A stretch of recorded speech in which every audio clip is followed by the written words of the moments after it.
These are Osso Bucco, and sometimes you just gotta know the right people to be able to get the meat that you want.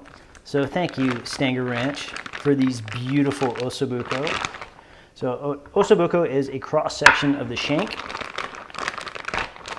and it's gonna have a nice big chunk of bone in it. It's got some bone marrow, and I've got 3 pieces here. I'm gonna get some salt on them today. We're gonna sit overnight, and then we're gonna get these going tomorrow. And I really like all this little bits of connective tissue in here. That is cool, that is good stuff. There's a good amount of meat on here. If you were shopping for these, this is the one you want.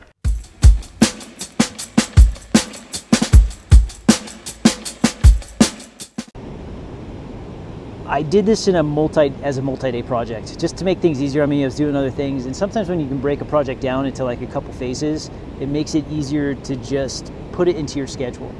So I started on, we'll call it day 1, and I seasoned the meat. Seasoned it with salt, pepper, boom, no big deal, easy, right? Overnight, goes in the fridge. This is like in the afternoon, like, 2 o'clock, lunchtime, something like that. And now, I decided to make my wine reduction, my roasted veggies and everything on this day. So the next day would just be really just sear the meat and put it in a pot and get it going, easy. So doing the veggies it's the same for Osso Bucco, for short ribs, for I did a video of the slow-braised beef shoulder in kind of more of a dinner-sized portion. Even beef stew, like this is like a basic procedure that goes across all things. So it's carrots, celery, onions. Before we get there, so it's garlic. We're gonna roast up some smashed cloves of garlic, get them browned up real nice in some olive oil, and then we're going onions, carrots, and celery. And we're gonna cook them down. I'm using a pot.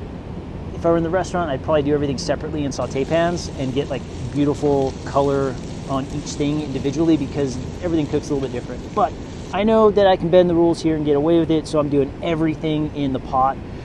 And just take your time, control your heat. You want to get some good color. They'll kind of sweat out and release a bunch of liquid, and then they'll start, starting to brown up.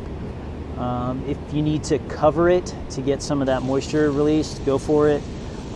Season with a little bit of salt, a little bit of pepper. Make it so the vegetables are something that you'd want to eat. Season everything like you'd want to eat it. And once we got good color here, nice big knob of butter, and then some button mushrooms.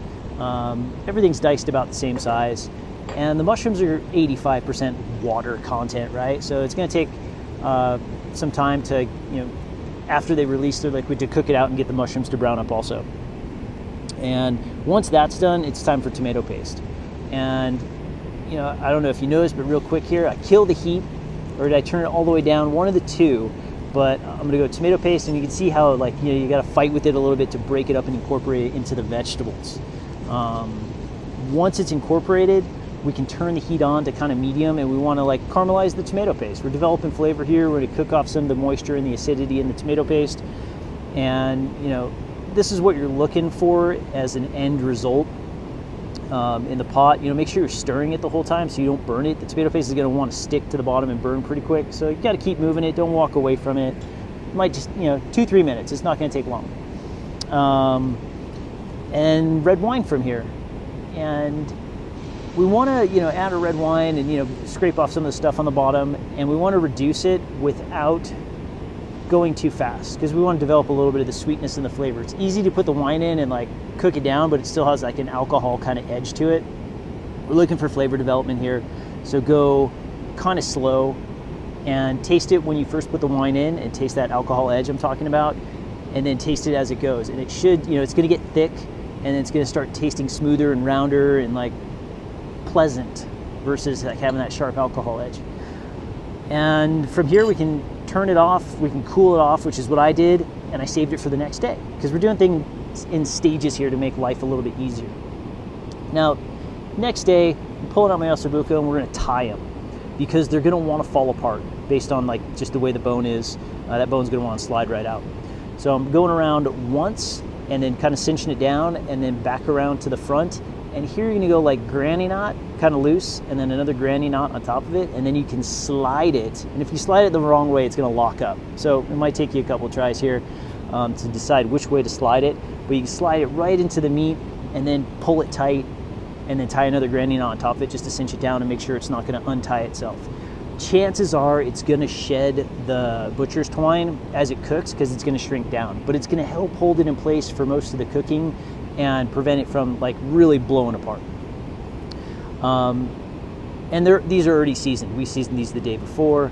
Now it's time to flour them and sear them. And if you look at the Osso Bucco, like there's the tall, skinny bone side where you could scoop out bone marrow, and then there's the bigger side on the bottom.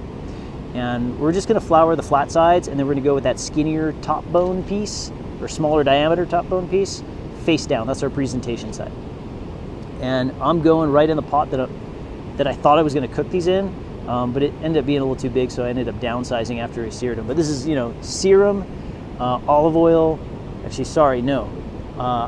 canola oil, because we're going super high heat here. So sear them, canola oil, golden brown. They're gonna look like this. We're not just looking to cook the flour, but to really, sear the meat itself underneath the flour.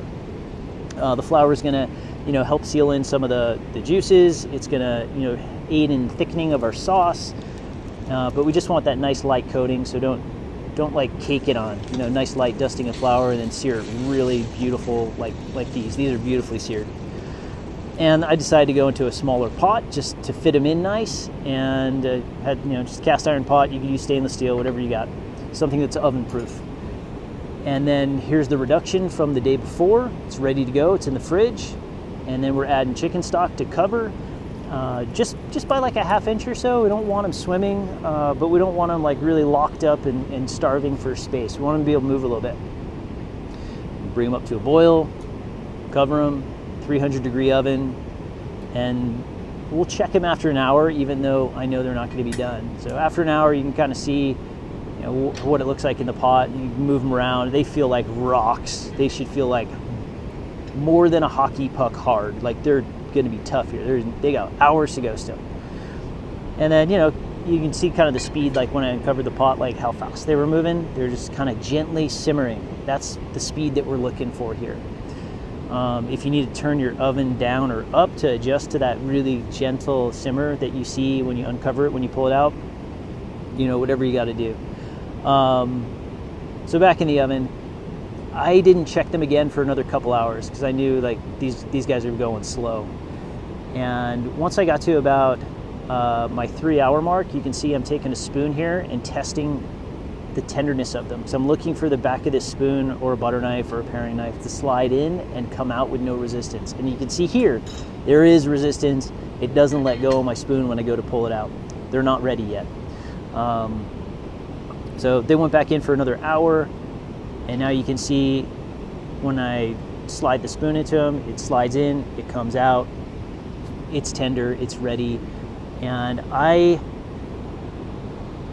let these cool in the sauce for about an hour, and then I pulled them out and I strained off the veggies in the sauce just so I could skim it, because I had a good amount of evaporation here, and I just didn't feel like I could get all that layer of fat off without, like there was no space, I couldn't get it. So I decided to strain it into the bowl, and I'm keeping these vegetables. I am not smashing the vegetables through the sieve like I have done with other things. I'm gonna let this go rustic. I'm gonna keep the veggies. So I'm being gentle, and then I'm gonna skim off as much of the fat as I can to discard it. And then I put, reset my pot, cleaned up my pot, put my Osso Buccos back in there, put my sauce back in there, put my veggies in there. And from here, you could serve them on this day. You could cool them down and then serve them on a different day, which is, I think they're better the next day anyway. But yeah, get them hot. The consistency of the sauce was great. I didn't need to adjust it. There was no need to like reduce it any further than it was. It was just pretty spot on. And maybe you'll be lucky that way, or maybe you'll need to, strain off some of the sauce and reduce it, or optionally you could take some of those veggies and you could pass them through the sieve and stir them back into the sauce as like a thickener, which is a good way to do it too. Whatever works for you, pick your poison, it's all good. And then to the plate, we're going saffron risotto, a little parsley gremolata, just kind of classic Osso Bucco. And this was a massive Osso Bucco. This guy does not fit on my plate. I should have used a bigger plate or something. but they're amazing, super tender, real melty, nice gelatinous, bits of connective tissue through there, and then wonderful little blast of bone marrow, and it's Osso Bucco. Nothing else needed. I was thinking about doing like maybe some sautéed artichokes and some mushrooms, but I decided not to. So it's a time-consuming, multi-step project that's really actually very simple. You just have to allocate the time for it. You can do it. Go make some Osso Bucco. Go find some really nice pieces at the market, and if you've got a cold weather day, it's a great cold weather meal. But man, I could get down on some Osso Bucco just about any time. It's good stuff.